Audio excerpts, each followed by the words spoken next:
بسم اللہ الرحمن الرحیم۔ ایک بزرگ سے کسی نے پوچھا کہ عبادت کرنے کے لیے بہترین دن کون سا ہے؟ بزرگ نے کہا موت سے ایک دن پہلے۔ اس نے حیران ہو کر کہا کہ موت کا وقت تو معلوم نہیں۔ فرمایا تو پھر زندگی کے ہر دن کو آخری سمجھو۔ اچھی بات کا اثر نہ ہونے کی ایک وجہ یہ بھی ہے کہ لکھنے والا اور پڑھنے والا دونوں یہی سمجھتے ہیں کہ یہ بات دوسروں کے لیے ہے۔ بے سکونی بڑھ جائے تو عبادت کا وقت بڑھا دو۔ ہمیشہ قصور تربیت کا نہیں ہوتا، کچھ رنگ صحبتوں کے بھی چڑھتے ہیں۔ زندگی کا سادہ سا اصول بنا لو، کسی کی مدد کر سکتے ہو تو کرو اور بدلہ اللہ پر چھوڑ دو۔ اس سے زیادہ نفع کا بزنس دنیا میں نہیں۔ میانہ روی بہت ضروری ہے۔ جب ہم میانہ روی سے چلتے ہیں تو نہ دوڑ کی ٹینشن، نہ جیتنے کی اور نہ مقابلے بازی کی۔ مجھے لوگوں سے کسی چیز کی توقع نہیں، کیونکہ عزت، نام اور شہرت سب اللہ دیتا ہے۔ جس طرح آپ کے کچھ گناہ صرف آپ کے اور رب کے درمیان ہیں، ایسے ہی کچھ نیکیاں بھی ہونی چاہیے۔ دونوں صورتیں یقین کی ہیں، کوئی اللہ کے لیے سب چھوڑ دیتا ہے اور کوئی اللہ پر ہی سب چھوڑ دیتا ہے۔ دولت ایک ایسی تتلی ہے جسے پکڑتے پکڑتے انسان اپنوں سے بہت دور نکل جاتا ہے۔ صرف ہاتھ ہی نہیں، الفاظ بھی سہارا بنتے ہیں۔ جہاں ہاتھ سے نہ پکڑ سکیں وہاں لفظوں سے تھام لیا کریں۔ ماں باپ کو ساتھ رکھا نہیں جاتا، بلکہ ماں باپ کے ساتھ رہا جاتا ہے۔ سب سے بڑا وظیفہ دعا ہے، اسے کبھی نہ چھوڑیں۔ صبح اٹھنے کے بعد ہمارا پہلا کام واٹس ایپ چیک کرنا، فیس بک وال چیک کرنا، مگر قرآن کریم جو ہمارے لیے بہترین تحفہ اور ہمارے دنیاوی اور اخروی مسائل کا حل ہے، اسے پڑھنے کے لیے ہمارے پاس نہ صبح کو وقت ہے نہ شام کو۔ افسوس در افسوس ہے۔ اولاد کو وفادار بنانے کا نسخہ۔ باپ کی ذمہ داری ہے کہ وہ اولاد کے سامنے ان کی ماں کی تعریف کرے۔ اسی طرح ماں کی ذمہ داری ہے کہ وہ اولاد کے سامنے ان کے والد کی تعریف کرے۔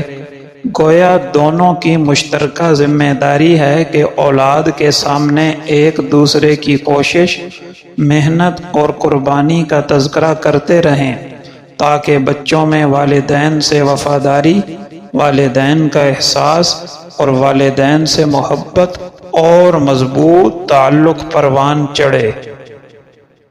باپ کا رشتہ بھی کسی سے کم نہیں ہوتا۔ باپ کے ہوتے ہوئے کوئی غم نہیں ہوتا۔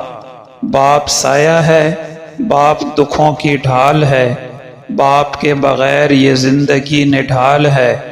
باپ کے دم سے ہیں سب خوشیاں زمانے کی، باپ نہ ہو تو جگہ نہیں ملتی سر چھپانے کی۔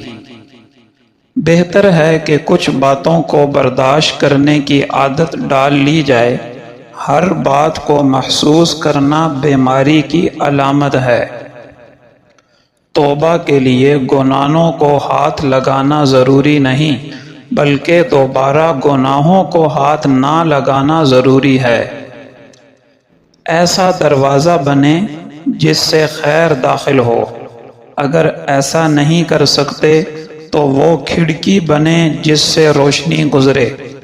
اگر ایسا بھی نہیں کر سکتے تو ایسی دیوار بنے جو تھکے ہوں کو سہارا دے، کیونکہ اللہ کی مخلوق سے محبت ہی اللہ سے محبت ہے۔ عورت کی میت کو نامحرم نہیں دیکھ سکتا، تو زندہ عورت کس جواز کے تحت اپنی نمائش کرتی پھرتی ہے؟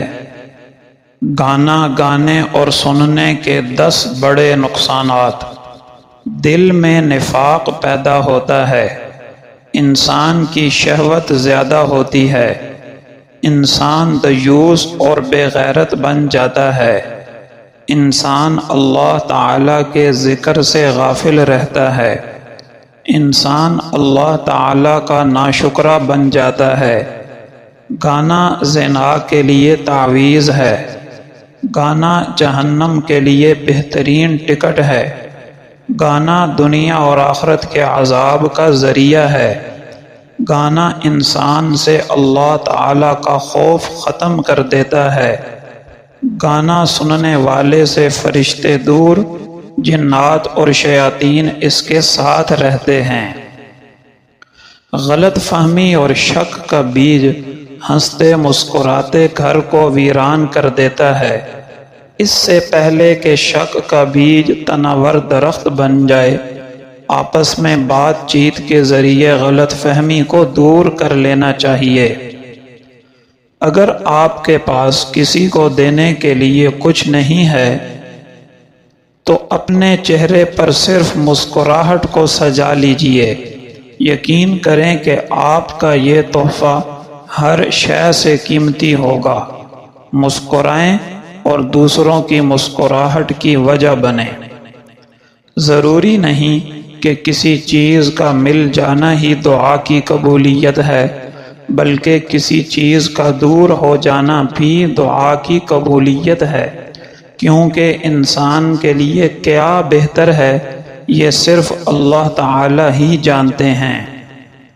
آپ کسی کو بھی زبردستی 2 کاموں کے لیے مجبور نہیں کر سکتے، ایک محبت، دوسرا عبادت۔ دونوں دل سے ہوتی ہیں اور دونوں کا رشتہ روح سے جڑا ہوتا ہے۔ ایک پردہ دار عورت کی آواز: ماڈرن ہوں جب ہی تو پردہ کرتی ہوں، دور جہالت سے ہوتی تو نامحرموں کی رونق کا سبب بنتی، اگر نامحرم مخلص ہوتا تو اللہ کبھی اس سے پردہ کرنے کا حکم نہ دیتا۔ کچھ مدت بعد تمہیں معلوم ہوگا کہ اگر اللہ تمہیں تمہارے انتخاب پر چھوڑ دیتا تو تم ڈوب جاتے۔ توبہ کا آنسو بھی کمال کا آنسو ہے، گرتا باہر ہے، صفائی اندر کی کر دیتا ہے۔ اللہ ہمارے اعمال کو گنیں گے نہیں، تولیں گے، اور پتہ ہے چھوٹا سا عمل بھی وزنی ہو جائے گا، اتنا کہ پہاڑوں جتنا، اور اعمال میں وزن ہوگا ہمارے اخلاص کا، ہماری نیت کا، ہماری سچائی اور مشکل اٹھا کر کی گئی کوشش کا۔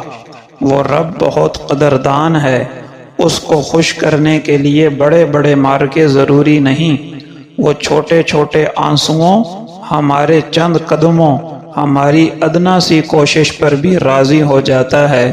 وہ رب ہم سے صرف اخلاص والے اعمال چاہتا ہے کہ بس ہم اس کے لیے کریں، جو بھی کریں، اس کے سوا ہماری چاہ کوئی نہ ہو، اس کی رضا کے سوا ہمارا ان اعمال کے پیچھے مقصد کوئی نہ ہو۔ چند ارشادات باری تعالی۔ اللہ تعالیٰ توبہ قبول کرتا ہے مگر انہی لوگوں کی جو نادانی سے کوئی بری حرکت کر بیٹھتے ہیں اور جلدی سے توبہ کر لیتے ہیں، تو اللہ تعالیٰ بھی ایسوں کی توبہ جلدی قبول کر لیتا ہے، اور وہ سب کا حال جانتا اور دین و دنیا کی مصلحتوں سے واقف ہے۔ اور ان لوگوں کی توبہ قبول نہیں جو عمر بھر تو برے کام کرتے رہے، یہاں تک کہ ان میں سے جب کسی کے سامنے موت آ کھڑی ہو تو کہنے لگے اب میری توبہ، اور اسی طرح ان کی بھی توبہ قبول نہیں ہوتی جو کافر ہی مر گئے۔ یہی وہ لوگ ہیں جن کے لیے ہم نے دردناک عذاب تیار کر رکھا ہے۔ اے نبی صلی اللہ علیہ وسلم، ہم نے تمہارے پاس ایسی آیتیں بھیجی ہیں جن کا مطلب صاف اور واضح ہے، اور ان سے انکار وہی لوگ کرتے ہیں جو نافرمان ہیں۔ اے ایمان والو، کہیں تم ان لوگوں کی طرح نہ ہو جانا کہ جن پر تم سے پہلے کتاب اتری، لیکن زمانہ دراز گزر جانے پر ان کے دل سخت ہو گئے اور وہ اس کو فراموش کر بیٹھے۔ خبردار، نیک کام میں خرچ کیے ہوئے روپے کو احسان جتا جتا کر دکھ دینے والے کلمات کہہ کر ضائع نہ کرو۔ جو اللہ سے ڈرتا رہے گا، اللہ تعالیٰ اس کے سب کام آسان کر دے گا، اور جو اللہ پر بھروسہ رکھے اللہ اس کے لیے کافی ہے۔ چند ارشادات نبویہ۔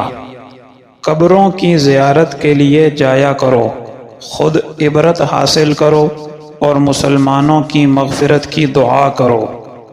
سخی اللہ سے قریب ہے، جنت سے قریب ہے، لوگوں سے قریب ہے اور آگ سے دور ہے، اور بخیل اللہ سے دور ہے، جنت سے دور ہے، لوگوں سے دور ہے اور دوزخ سے نزدیک ہے۔ جب 3 شخص سفر کو جائیں تو ایک کو اپنا سردار بنا لیں۔ 3 باتوں میں دیر نہ کرو: نماز جب وقت ہو جائے، جنازہ جب تیار ہو جائے، اور بے نکاح کا نکاح جب اس کا جوڑ مل جائے۔ 2 نعمتیں ایسی ہیں کہ ان میں اکثر لوگ نقصان ہی اٹھاتے ہیں، ایک تندرستی، دوسری فراغت۔ جو امراء کے دروازے پر آیا وہ فتنے میں پڑا، جس قدر ان کے نزدیک ہوا اتنا ہی اللہ سے دور ہوا۔ سب اعضاء زبان سے درخواست کرتے ہیں کہ ہمارا خیال کر کے اللہ سے ڈرنا، اگر تو سیدھی رہی تو ہم بھی سیدھے رہیں گے، اگر تو ٹیڑھی ہو گئی تو ہم بھی ٹیڑھے ہو جائیں گے۔ کھاؤ پیو، خیرات کرو، پہنو، اس حد تک کہ فضول خرچی اور تکبر نہ ہو۔ کامیابی کے کچھ راز۔ کامیابی کی کنجی اپنے مقصد پر توجہ مرکوز کرنا ہے، رکاوٹوں پر نہیں۔ آہستہ آہستہ آگے بڑھنے سے مت ڈرو، صرف ٹھہر جانے سے، رک جانے سے ڈرو۔ کامیابی ان چھوٹی چھوٹی کوششوں سے مل کر بنتی ہے جو آپ دن رات کر رہے ہیں۔ آپ کی کوئی بھی کوشش بیکار نہیں ہے۔ اگر آپ کچھ ایسا چاہتے ہیں جو آپ کے پاس کبھی نہیں تھا، تو آپ کو کچھ ایسا کرنے کے لیے تیار ہونا چاہیے جو آپ نے کبھی نہیں کیا تھا۔ کامیابی کا راستہ ہمیشہ زیر تعمیر رہتا ہے۔ موقعوں کا انتظار نہ کریں، مواقع پیدا کریں۔ ناممکن کو حاصل کرنے کے لیے ضروری ہے کہ پہلے اس کے ممکن ہونے پر یقین کیا جائے۔ کامیابی کوئی منزل نہیں بلکہ مسلسل ترقی کا ایک سفر ہے۔ کامیابی کبھی اتفاقی نہیں ہوتی، یہ مسلسل محنت اور کوشش کا نتیجہ ہوتی ہے۔ زندگی میں جب کبھی رکاوٹوں اور ناکامیوں کا سامنا ہوتا ہے تو ہمارے پاس 2 ہی راستے ہوتے ہیں، یا تو ہمت ہار دیں اور واپس آ جائیں، یا مسلسل آگے بڑھتے رہیں۔ پہلا راستہ کم ہمت اور دوسرا راستہ بلند ہمت لوگوں کا ہے۔ ناکامی سفر کی انتہا کا نام نہیں ہے بلکہ کامیابی کے سفر کے ایک حصے کا نام ہے۔ آپ کی سب سے بڑی طاقت کبھی نہ گرنے میں نہیں بلکہ گر کر دوبارہ اٹھنے میں ہے۔ ہر بڑا درخت ابتدا میں ایک بیج ہی تھا جس نے حالات کے آگے ہمت ہارنے سے انکار کر دیا تھا۔ ایک اہم نصیحت: کیا آپ چاہتے ہیں کہ آپ مر جائیں اور آپ کا گناہ زندہ رہے؟ نہیں، اور یقیناً نہیں۔ ہم میں سے کوئی بھی ایسا ہرگز نہیں چاہے گا۔ سوال یہ پیدا ہوتا ہے کہ گناہ زندہ کیسے رہ سکتا ہے؟ فرض کریں آپ ایک گانا سن رہے ہیں اور اس کو آپ نے آگے کسی کو بھیج دیا اور اس شخص نے بھی اس کو سنا اور آگے بھیج دیا۔ اس طرح یہ چین چلتی رہے گی اور اس کے ہر سننے والے کے گناہ سے آپ کا گناہ بڑھتا جائے گا، اور اگر آپ اس دوران مر جائیں تو جب تک وہ ایک گانا سنا جاتا رہے گا آپ اس کے گناہ میں شامل رہیں گے۔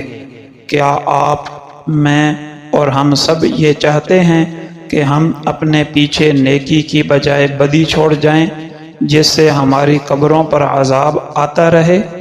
تو آج ہی توبہ کریں، بے شک اللہ تعالی توبہ کرنے والوں کو معاف اور پسند کرتے ہیں۔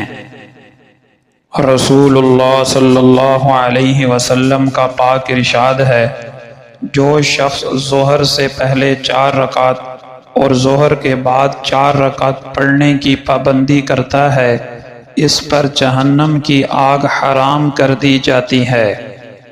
آپ صلی اللہ علیہ وسلم کا پاک ارشاد ہے، جو شخص ایک رات میں 100 آیات پڑھتا ہے اس کے لیے ساری رات کا قیام یعنی نوافل پڑھنا لکھ دیا جاتا ہے۔